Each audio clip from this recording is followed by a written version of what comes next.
I was working on a poem yesterday to do with my PhD project. It's actually one of the ones that I've rejected from a PhD project.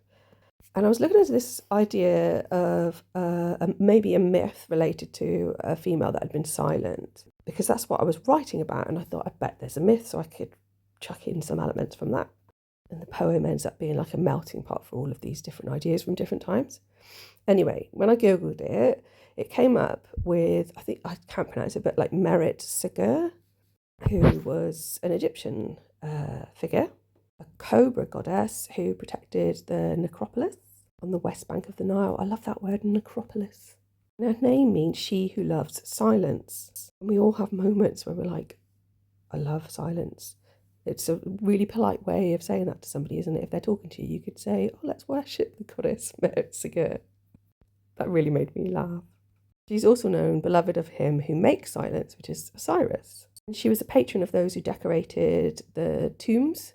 So obviously this real connection with death. So the silence is like the silence of the dead, although the dead aren't silent. So I think there's an element here of being silent so that we can hear the dead.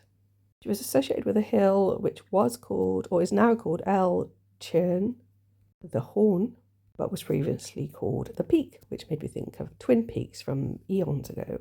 I like the fact that she would poison the workers with her bite if they messed up. Anyhow, the image is fairly abstract, but that's typical for now. There's like this idea of a killer whale perhaps at the bottom with the teeth.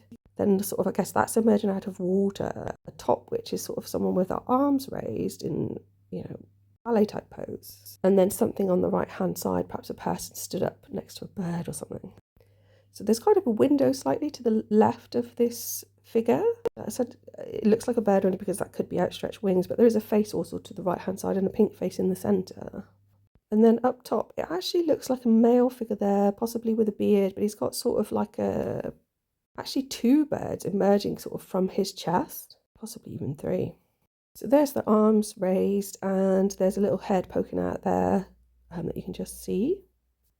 So there's a close-up on those snappy teeth, all ready to bite. Looks like it's smiling as well. So I like this one, I think partly because whenever I work with blue, I kind of really like those colours and kind of the blended different images. And hopefully I'll finish editing that poem today and might read it later. That will go well together with this image. Thanks for listening. Please like and subscribe.